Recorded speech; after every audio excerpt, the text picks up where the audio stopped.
Ivan Toney's already looking like he's out the club. He's gone. Bro, I saw him at the Emirates the other day. Yeah, he was at Emirates. I see him at Emirates too much. Yeah, Every time like, I park up in the stadium, I see him. I say, yo, it's the 4th time, bro. Yeah. He's coming to random games, like Arsenal Brighton. Bro, random, and he's there. And this goes right directly to what I'm saying in this video right now. That if we get Toney and another winger or a midfielder, trust me, we're winning both Premier League and Champions League. But I don't believe that we need them. We still can win it without. But it would be like an 80% chance. Probably 75% chance to win the league without a striker and another midfielder. But we still can do it. There's a possibility. But in order to be 100, for me to be with big chest, laughing and boasting, showing off on everyone, for me to go that level, to go that extra mile, is to say that we're going to win it with that chest, we need to get a striker and a midfielder. I will still have chest if we get Ivan Toney. Don't get me wrong. I will still be laughing at everyone. I'll still be saying that we're going to win. I'll be declaring that on top of the rooftops if we get Ivan Toney in January. Trust me. But until then, I have to stay humble and saying, listen, it's only a 75 to 80% chance of us winning it. Because City has the know-how. City has the experience to always come back from the dead, right? And they've only lost 2 games in the Premier League. So that's not really from the dead, right? So it could be worse. It could be worse. But City is on a down spiral. So we've got Liverpool and we've got Tottenham to compete against. So, yeah, this is a very good news. Very, very good news. Toney's in the Arsenal colony, basically, walking around, checking out the facilities before he joins. This sounds very, very good to me, yeah? But anyways, let's get back into the video.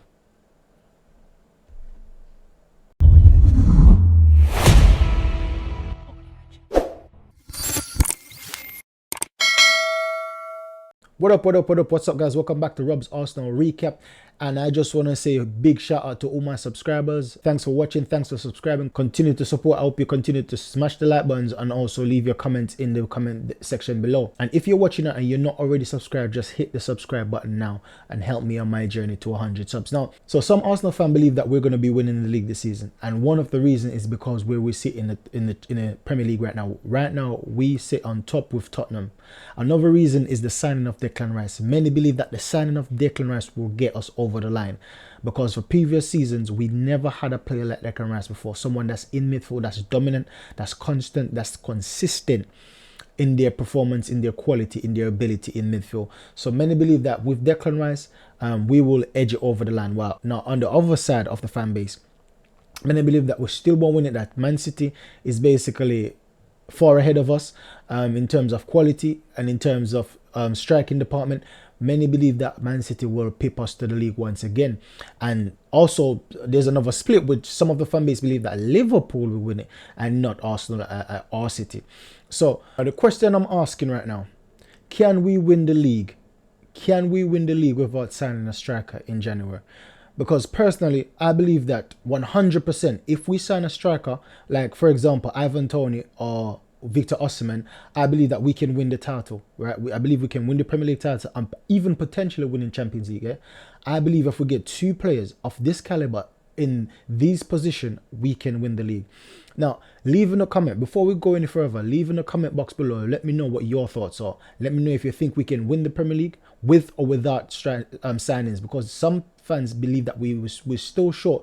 Even if we got a striker in, we're still short in like a backup midfield and things like that. So just let me know your opinion. What do you believe our target should be? What do you believe our target should be without this signing of a striker or a winger? And in case we get a signing in the January transfer window, what do you believe we should be aiming for? Now, for me, based off what I've been seeing so far, right, I believe that we can win the title without any new signings. That's my personal belief. So someone left a comment in the previous video saying, keep laughing while you bottle it again, right? And this is what I'm saying. I replied that, listen, my expectation is, my target, my focus right now is not on the league title. I'm living in the moment. I'm just enjoying my team play. I'm enjoying my teams beating the big teams, because it's been 13 years since we beat City. It's been a long time coming. Listen, we've been in the mud. We've been in the gutter for years upon years. Other teams have been passing us out over the past few, like over 10 years, 15 years, 18 years. We've been in the mud. while every other team has been passing us out. So cut me some slack. Let me enjoy my team performance. Let me enjoy my team beating the big teams once again and being mentioned in the category of the big teams, because now Arsenal's being compared to City right now. Back in the past, we were compared to Chelsea's, to Liverpool's, to Tottenham. Well, not even. Forgive me, Liverpool fans. We weren't even in that category. We were on Tottenham's level, mentioned. We were on Wolves. Man, these are the levels we were on. Newcastle, Brighton, we were on these levels in terms of conversation from the mainstream media as well as fans, right? These are the type of categories. These are the type of conversation we were in, because we were in Europa League. Even when we were in the Champions League, we would keep getting knocked out. So it's like irrelevant being in the Champions League in those times. But now people are comparing us to Man City, comparing our manager to Pep, the best manager in the world. Many people may not understand what that means, but for me, to be compared amongst the best, it's a very, very good compliment for a team that's still growing, that's still improvement. Look, we're not even 5 years in Mikel Arteta's process yet, right? So there's plenty of time to go in his process before he gets it right and starting to basically winning major trophies. So we've got time, and we've been seeing a drastic improvement. So for some people, it's been too slow, but for a manager in his first job, remember, this is Arteta's first job. He hasn't managed anyway before. It's his first job in management. And yes, 2 seasons he came below par, scoring an 8th place. But we have to understand it takes time to build, especially with the garbage that we had. The garbage we had in midfield, the garbage we had in defense, the garbage we had up front. Now, yes, when Aubameyang came, he was quality for us, but to the end of his tenure, he got rubbish. The same with Mesut Ozil. And I know Mesut Ozil has lots of fans out there, that's goodness, but we have to admit that he declined a lot at the end of his tenure. So for me, Mikel Arteta had to get rid of a lot of dead weight, and that took time, and that took a lot of patience from the board, from the owners, and from us Arsenal fans. And now we're starting to reap the rewards. We're starting to be mentioned in the big we're starting to be mentioned with the big names. We're starting to be in the big competition once again, Champions League, and we're starting to perform like a big side. Now, so far, last season. Now let's take a look at last season's record. Now, this is the record from last season. Last season we beat Crystal Palace 2-0. So far, we beat Crystal Palace 1-0 this season, the second match. Last season was our first match. This season is our second match. And we beat them 1-0. Second match of the season, last season we beat Leicester City 4-2. And we see that Leicester City got relegated. So basically, they were one of the worst teams in the league. And we won 4-2, but we conceded 2 goals. This season, we beat Nottingham Forest 2-1. And we beat Crystal Palace 1-0. But we only conceded 1 goal so far. So overall, we scored 6 goals in the first 2 matches, conceding 2. And the first 2 matches this season, we only scored 3 goals, conceded 1, right? So we can see the difference already in terms of goals scored and goals conceded. So Bournemouth, we went and done a 3-0 thrashing of Bournemouth last season. This season, we went to Bournemouth and got 4-0. So Fulham, we draw. Once again, that's another, basically you can look at that as an improvement, winning by an extra goal. Now with Bournemouth, with Fulham now. Fulham, we beat Fulham 2-1 last season. This season we draw with Fulham 2-2. And this for me is the most disappointing performance, because Fulham was down to 10 men and we still lost the game. But for I was thinking about it, and I heard a recent interview on Mikel Arteta. And Mikel Arteta, when he said Raya, said that, listen, a few times in a few matches, he wanted to take off a keeper, but he didn't have the courage. And I understood exactly what he meant. And as soon as he said that, the first match that flashed to mind is the Fulham match. Because I was so angry at my defense. But when I examined the match a bit more, I realized that it's possibility that the keeper could have came and claimed the ball. Ramsdale didn't come and claim the ball. And the problem is, he's not as good in high claims as Raya. So Arteta said that in 1 or 2 of the matches, he wanted to do a substitution of keepers, but he didn't have the courage, because he's concerned of what people might be saying, the media might be saying, critics might be saying about swapping keepers in the middle of a match. But if he had done that, I believe that Raya could have prevented that goal, because that's one of his strong suit, high claims. If you watch my, I think my second or third video on this channel that I've ever done for this channel, you would realize that I've done a comparison between the two, and Raya exceeded Ramsdale by far in high claims. So I believe that for that match, we would have won that match of the season. So basically, we've lost a point. We lost 2 points against Fulham, and last season we won, and we would have won it by the same goal margin if we had not conceded in the last minute. In the last 10 minutes of the match, we conceded from a header. I think it was Paulinho. Now, last season we beat Aston Villa 2-1. We Manchester United beat us 3-1. Now that's another thing. This season we've beaten Manchester City by this Man United by the same scoreline, 3-1. And for me, that's another thing that I love to see, that we are taking the time to go out to beat the bigger teams. It's becoming a habit. It's becoming consistent now that we're beating the big sides. Previously, the big sides used to come to our home, slap us up regularly, and we couldn't do nothing about it. But now we're starting to have control at our own base. So we smashed Man United 3-1. Last season, we beat Brentford 3-0. And Tottenham, last season we beat Tottenham 3-1. But bear in mind, Tottenham had Emerson Royal got sent off, right? And this season we draw 2-2. So potentially, if it's just if buts and maybes. If Royal didn't get sent off last season, perhaps we would have drawn that match. Who knows, right? Because he got sent off before our third goal. So perhaps they could have stayed in the game and scored another one. Who knows? But this season, we draw 2-2. And bear in mind, this is a better Tottenham team than they were last season. Because we see that last season, they weren't fighting for the Premier League. They weren't on top of the Premier League. Last season, we were on top of the Premier League. And now, once again, we are on top of the Premier League on goal difference. Now, so after the match against Tottenham, I hear lots of Arsenal fans starting to criticizing the team, saying that, listen, we've already lost the league. Man, at that time, we were like 6 games in. And everyone, not everyone, but most fans was like doom and gloom, saying, oh, we lost the league. I was very disappointed. Don't get me wrong. I was very disappointed. But I wasn't being doom and gloom. Oh, we lost the league. Overreacting. Why we love to overreact, I don't know. But lots of Arsenal fans were overreacting, saying that we lost the league because we drew to Tottenham. But we see that we've smashed City. Well, we didn't smash. We beat the City. As you can see, we got a win 1-0. So we've beat the best team in the world, the best team in the league. So now lots of fans starting to have more patience now, starting to have more understanding that this league is not as easy or as straight cut as once thought, right? Because Liverpool is coming. So can we win the league without a striker?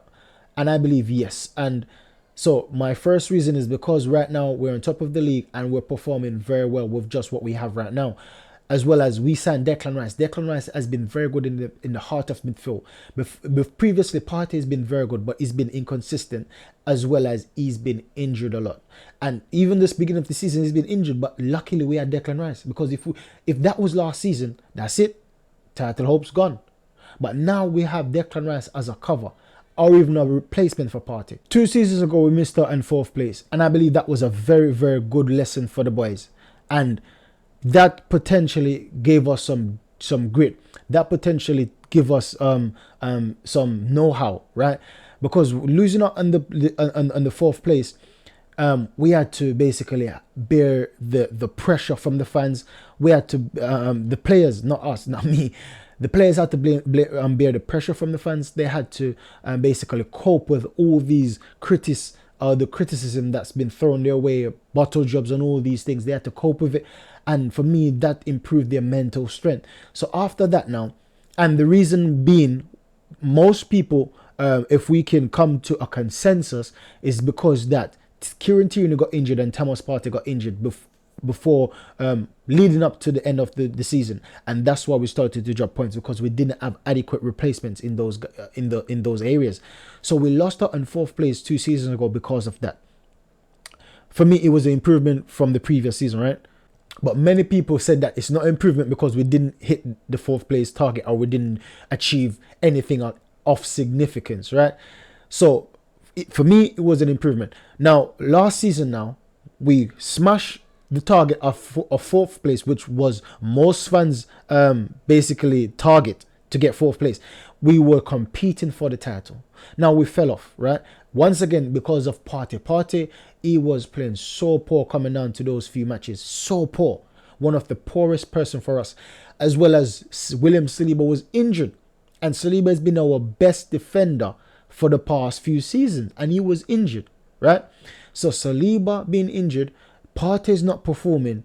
No wonder why we missed out. And also, those aren't the main reason. I believe that once again, the team was scared. Some matches coming down to the end of the season, we look scared. We look timid. We look like we didn't know how to cope with in big situation, in pressured situation. So this is what I'm saying, that missing out on 4th place, it put us in better stead to be better mentally, right? We were better mentally for it. But now missing out on the Premier League title, that's a whole different ball game. That's a whole different pressure. That's a whole different level of criticism from people and fans, right? So to be coping with that, once again, it's going to improve the mental strength. So this season, I believe that when we're in the running, and I believe we will be, when we're in the running, we'll be able to cope with it better. Signing a person like Declan Rice as a big mental, is a big plus addition for us, because he has a huge mentality when it comes down to these kind of situations. These are the situations he thrives on. So we got Declan Rice, and I know Duran Timber will be back. Duran Timber looks like he's gonna be. I've been following some reports. He looks like he's gonna be back early next year. So once again, that's gonna be a boost for our defense and boost going forward, because he's very good on the attacking phase of play. So we've got Timber, we've got Rice, and even though many people might criticize Kai Havertz, it's still additional quality that we didn't have before, right? So we lost Xhaka, and we replaced Xhaka with Declan Rice, or we replace him with Kai Havertz. Whatever you might say, but we did not have two. We lost one player, and now we got two. Now, not counting Timber. Timber is the defense. We got two now. Also, if we can remember, we lost another player last season, leading up to the title, Tomiyasu. And if you can remember, Tomiyasu was playing ball. Tomiyasu was playing ball before he got injured. And him and Saliba I believe they got injured in the same match in the Europa League against Sporting. So Tomiyasu was playing very, very well before that. So even if Saliba was injured, potentially Tomiyasu could have covered his place and perhaps we could have won. But both injured at the same time. And it's the same thing before when Toney and Partey was injured. And last season, Saliba and Tomiyasu is injured. So you see the trend. For 2 seasons now, we've been blighted because of injury and inconsistent performances. Now, if you check that now, we've got cover, right? We've got loads of cover in defense from Tomiyasu, Ben White, Gabriel Magalhaes, William Saliba, Zinchenko. We got Timber. Even though he's injured, he's gonna come back early. So we've got loads of additional protection in defense. Signing Timber and last season, and do I dare say we got Cedric as well? But anyways, we also and potentially we could sign a right-sided centre back in general, because we tried to get one at the end of last season. So who knows, right? So, and in midfield we've got Declan Rice, a very consistent player for the past few seasons for West Ham. And he's been also for us. We know that he had a back problem in the last 2 matches, but he still came and he done a job. It wasn't his best performances, but he's still done a very, very good job considering he has a injury problem. So with those signings, and Kai Havertz, he looks like Mr. Reliable in terms of injury. He doesn't get injured often and he's always in challenges. So far we've seen that the squad has improved, right? And also we see based off the match against City, we start to learn how to control game. To control it, but stifle the opposition. If we can do that to City, we can do that to anyone. So we learn how to control match, hold the team by the scruff of the neck and squeeze the life out of them and do as we see fit, do as we please, right? So we have improved drastically on all fronts apart from attacking. Now, this is what I understand with other fans saying that they can't see us winning a tackle without getting us a striker. Now, for me, if we get a striker and a winger, we can win both Premier League and Champions League. I'm saying it now. I'm saying it right now. If we get a striker and a winger, we'll win both. But I still believe we can win the Premiership without getting a striker like Ivan Toney or Osimhen or Ferguson. I believe we still can win it. Because we've got Jesus and Saka as well. Saka has been injured for the past 2 matches. For City match, and now he's injured for England, so he's going to come back against Chelsea. So he's going to be back for Chelsea. And when he's back, same with Martinelli. He's been off form. He's been injured, I mean, and he came back against City partially. But he's going to be fully fit for Chelsea. And potentially Thomas Partey. So these 3 players are going to be fully fit. We haven't seen the fluid Arsenal yet. And that's one of the reasons why I believe that we will shock a lot of teams this season. No one has seen the fluent Arsenal. No one has seen us play together. All our players play together. Our first team players. We haven't seen our full squad all together properly yet. Because when some players are injured, some players are available and vice versa. We haven't seen them gel together playing as a unit yet. Especially in after they understand each other's gameplay. We've seen them play together in pre-season, in the community show, but after that we haven't seen them together as a team, as a unit that's gelled, even though they're still not gel. So when they got time to gel and we start to see our first team, because this is why we've been inconsistent in terms of the different players coming in at the team, because our main players are injured. Timber is injured. He's one of our main player. Thomas Partey was injured. He's going to be in the team as well. And playing their right location. We see Thomas Partey came in the season, but he was playing a different position. So when we got all these players inside the team and playing the correct position, trust me, we're going to be dangerous. So those people saying that, listen, we don't look as good as last season. Trust me, when these things start to happen, you're going to start singing a different tune. Another thing is that we've already taken 7 points from the traditional top 6 teams. So we've played 3 of the traditional 6 teams and we haven't lost yet. And that shows good sign. We can potentially go this season unbeaten because we're only going to get better and we haven't lost yet. We've only drawn, and the draw is not that bad in the grand scheme of things. Against Tottenham, the one that very disappointing is against Fulham. But the draw against Tottenham, it wasn't that bad in the grand scheme of things. Even though all of us were overreacting, even I myself was very disappointed, but I weren't overreacting like other fans saying the league is done, the title race is done, because I know that this is a marathon. There's going to be lots of ups, there's going to be lots of downs, but overall I think that we will overcome and we will claim that #1 spot. So that's the video there, and then guys, make sure you like, subscribe and share. Catch you in the next one. Goodbye.